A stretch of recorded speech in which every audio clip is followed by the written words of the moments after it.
What's going on? Sorry, guys.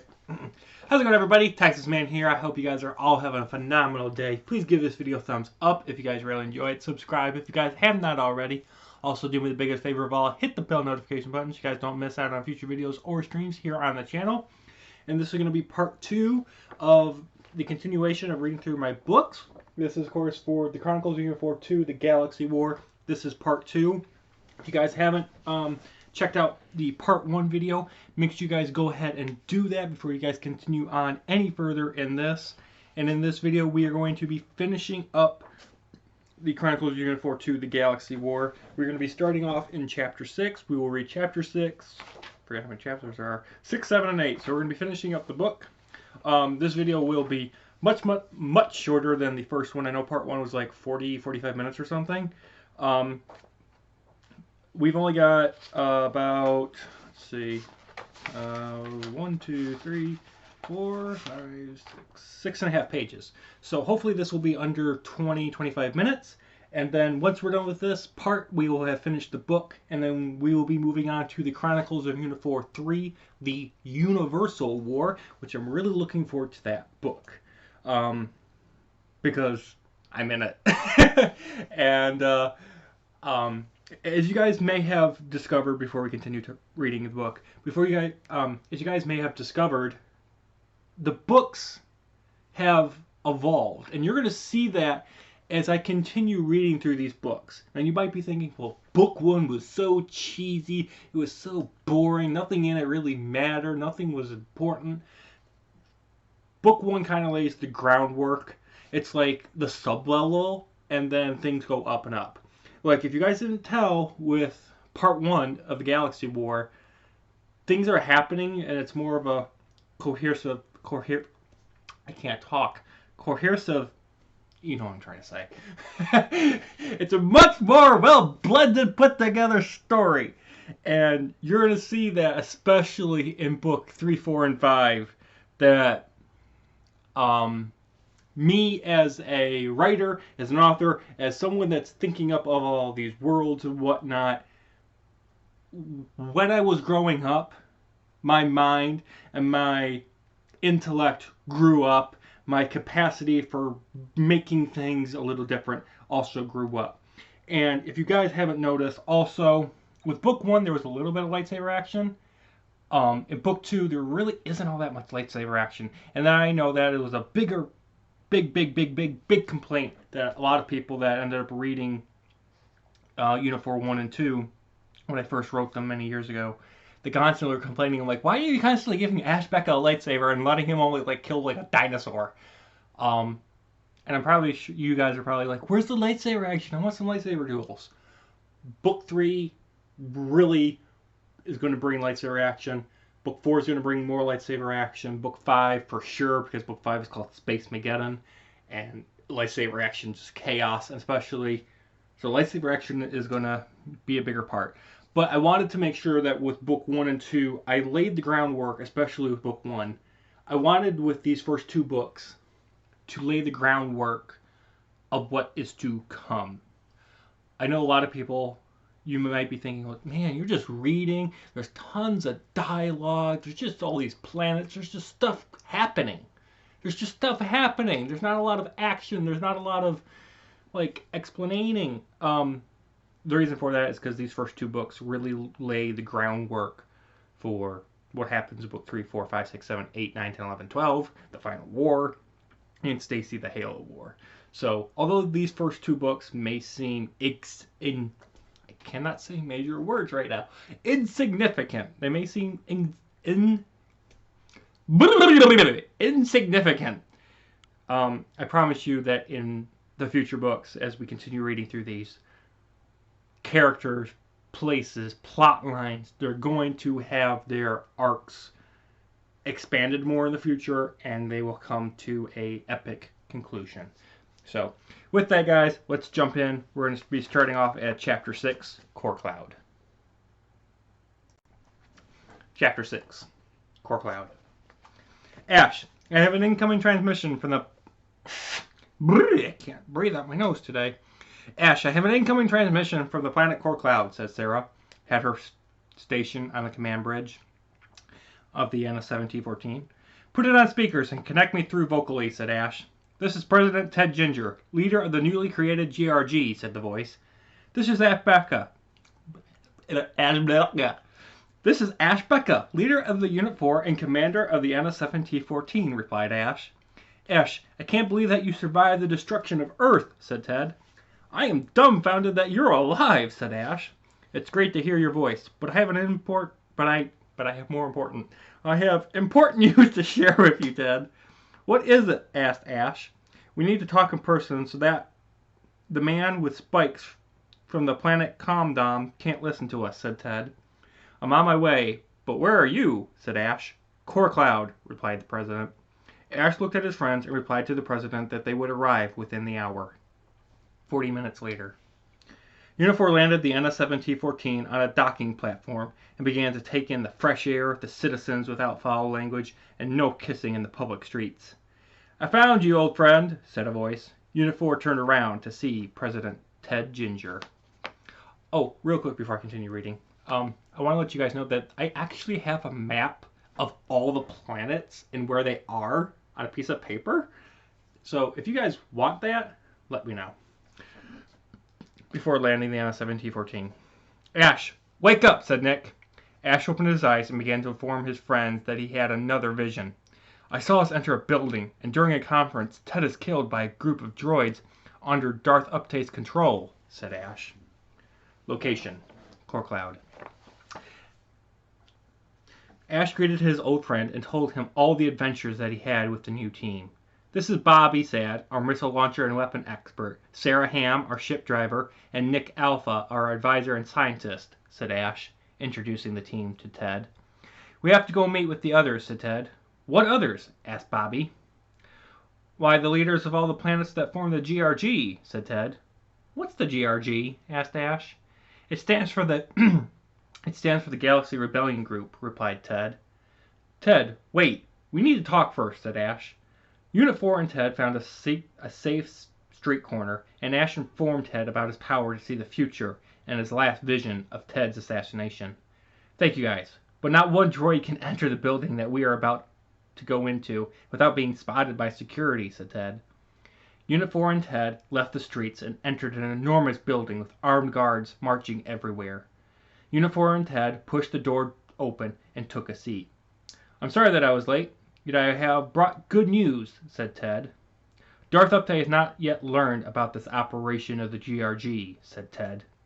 "Also, I have brought with me the new and famous experts of defeating evil leaders, Unit 4, said Ted. The planetary representatives clapped their hands while Ash stood up to find out why Ted called his team to this conference. "What is the purpose of this conference exactly? Because all we know that we have...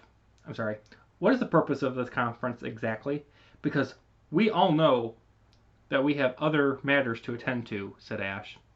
"Isn't your first matter of business the defeat of the Empire and the death of Darth Upday?" asked Ted. "Yes, but what is a group of planets with no spaceship army or military experience able to do against Darth Upday's leadership skills and his army of droids and spaceships?" asked Ash. "We have already assembled an army of spaceships to destroy every single EAS, and we want to know if you will lead us into battle," asked Ted. Ash looked at his friends and fell back into his chair. "I will do it," said Ash. Everybody in the room clapped their hands, yet Ash had one question. "I'm still lost about what Darth Upday wants, and why he's raging war against us," asked Ash. "You didn't tell him about a planet?" asked Ted, looking at the other members of Unit 4, besides Ash.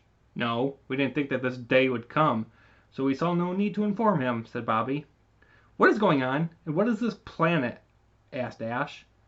"On Earth, the government built a few spaceships for deep space missions, but when Morg had the missiles launch, I ordered them to be loaded with as many humans as possible, including myself," said Ted.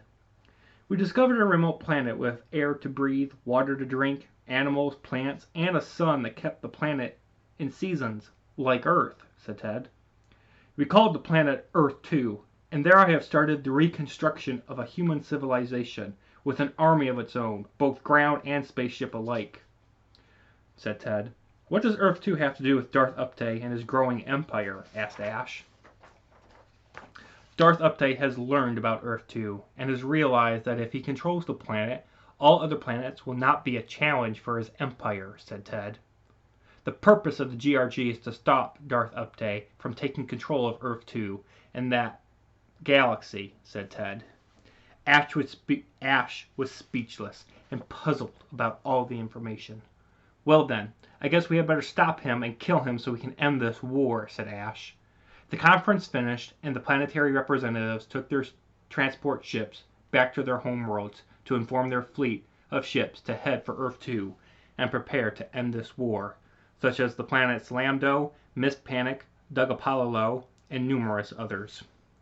Unifor informed Ted that they would arrive at the location of Earth 2 once they traveled to the space station to resupply on food, missiles, and blaster rifles for the ground troops, if the spaceship battle ended in the Empire winning. Location: Space, the NS-7T-14. I'm sorry that we didn't tell you about Earth 2. Besides, what is it that you're so angry about anyway? Asked Bobby to Nick on the command bridge. I have been trying to escape that space station for so many years that I have lost count, and all I am angry about is that I now have found out that there is a planet that we humans can live on, said Ash.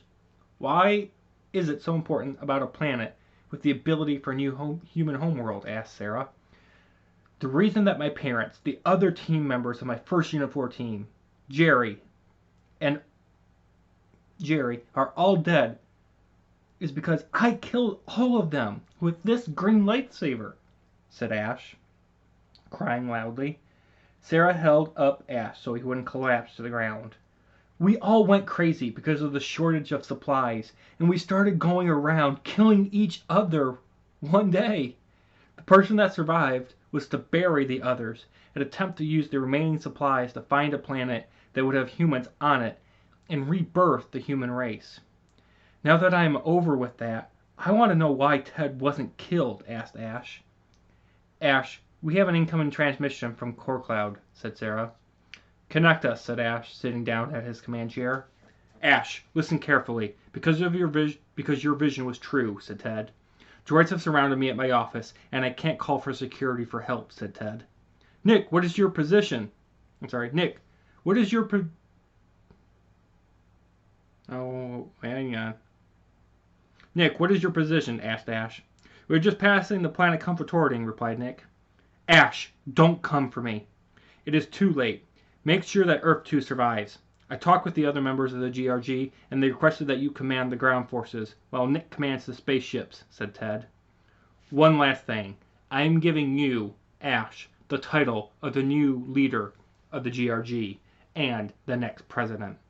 Goodbye, old friend, said President Ted.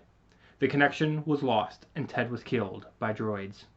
You heard, Ted. Let's finish this war once and for all, said Ash. Chapter 7. The Station. Hours later. The team arrived at the space station and began to load everything on board the NS-7T-14. Red alert! Incoming targets, said a computer on the space station, Unit 4. Ooh, that's not right. On the space station. It's like a period. Unit 4 dashed to a window to see what appeared to be Darth Upte and his army of EASs coming towards the station. Bobby and Nick load missiles to defend us while Sarah and I finish loading up, said Bobby. I'm sorry, said Ash. Bobby and Nick started loading the missile containers while Sarah and Ash continued loading the NS-7T-14. Location: LEAS, Leader's Empire Attack Ship. Sir, we have the spaceship. Sir, we have the space station on our radar, and we are prepared to open fire when in range, said a droid to Darth Upte. Good.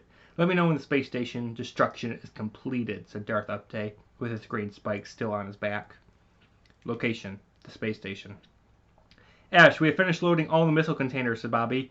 Good, because Sarah and I just finished loading the NS-7T-14, said Ash. Enemy in range in 20 seconds, said a computer. Prepare to watch a great show, said Ash. Why aren't we leaving? Asked Bobby. I want us to try to slim down the Empire's army before they make their way to Earth 2, said Ash. 5 seconds, said Sarah. 3, 2, 1. Open fire, said Ash. Location, LEAS. Open fire and destroy it, said Darth Upday. Missiles were launched, some destroying others, and others hitting their target. Sir, scans showed that Unit 4 is on the space station and are the ones firing at us, said a droid to Darth Upday. Excellent. I will have destroyed the space station along with the 4 humans that have been trying to stop me for a long time at the same time, said Darth Upday. Location, the space station. Ash, we have to leave because our shields are at 20% and dropping fast, said Bobby. Everybody, get to the ship, said Ash. Unit 4 loaded the NS-7T-14, departed for safety, and headed towards Earth 2. Kaboom! Sir, the space station has been destroyed, but a middle-class ship departed before its destruction and is heading towards Earth 2, said a droid. It does not matter. They'll be destroyed in the battle for the planet Earth 2, said Darth Upday. Darth Upday ordered his fleet of 400 ships to move towards Earth 2.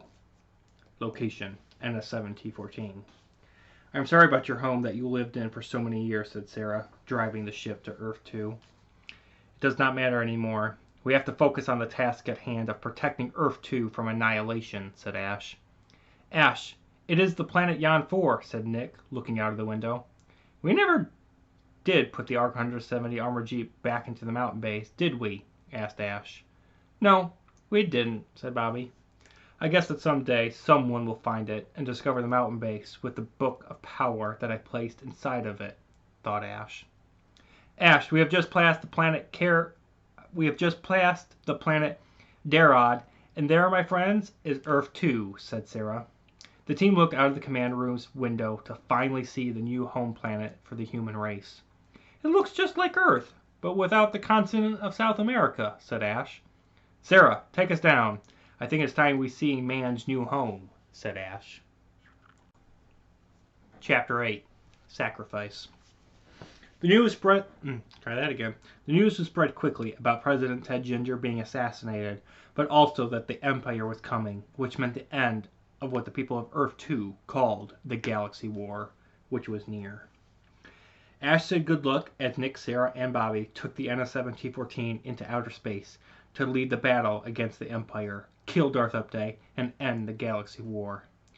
Where is our complete army of ships? Asked Ash. Sir, some of our allied ships were battling an Empire backup army of 200 EASs, said a human trooper.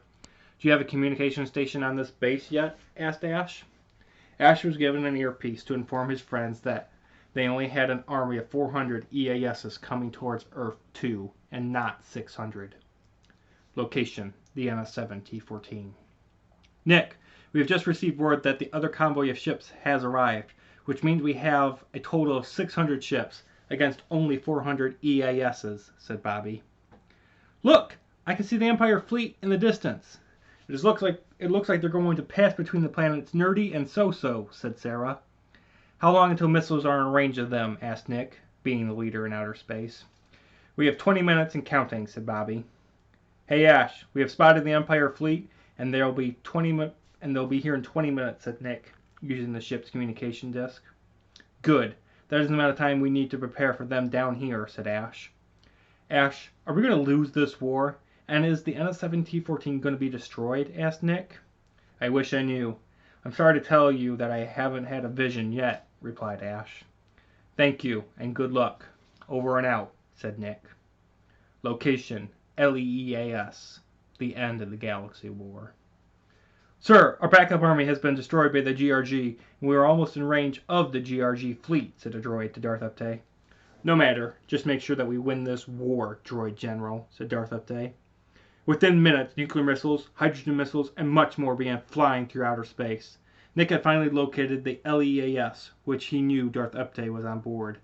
Fire on that EAS, ordered Nick to his friends. Location, LEAS. Kaboom! Sir, our middle-class ship is firing on us, and our missiles aren't damaging the ship at all, said the droid general. Darth Upday looked around to see his army being beaten. Execute Plan B and do it quickly, said Darth Upday. What is Plan B again, asked the droid general. Arm all the bombs on this ship and crash her into the planet, said Darth Upday. The LEAS armed its bombs and began the diving course for Earth 2. Location, NS7 T14. Nick saw that the Army was winning, yet the LEAS was moving towards Earth 2. Check to see what that EAS is doing, said Nick to Sarah. Nick, that LEAS has armed bombs on board and plans to crash into the planet, said Sarah. That would result in its destruction and the end of the human race, said Bobby. Changing fire to that LEAS, said Bobby. No, just set a collision course, said Nick. Bobby and Sarah looked at each other, and then at Nick. Why? Asked Bobby. Missiles won't be able to destroy that ship in time. The only way to stop it is to use the ship's engines and ram into the LEAS and hope it will stop Darth Upday's plan. Sarah and Bobby looked at each other to realize what Nick said was true. Sarah took over the driving controls and drove the famous NS-7T14 into the heart of the LEAS. The result was the loudest boom ever created and the longest and most powerful shock wave in the galaxy, destroying all the remaining EASs only. Ash and the rest of the GRG watched this outstanding sacrifice of life as Bobby, Sarah, and Nick gave their lives to save a future civilization that they would never be able to enjoy. However, maybe being in heaven was more of joy for them than another planet. At last, the galaxy war had ended, and the first battle for Earth 2 was over. Ash ordered a sweep of previously owned Empire-controlled planets to be searched and have all droids with allegiance to Darth Upday surrender. Ash became the President of the United States of America and ordered a new human civilization to be started. And so, the galaxy war came to an end. Yet, though this sector of space is safe, what will happen to the universe is still to come, said Ash. To be continued. And we did it, guys! We have finished the Chronicles of Union 4, Book 2, The Galaxy War. Look forward to the Chronicles of Union 4 3, The Universal War, Part 1, coming out very soon. You guys have a good one.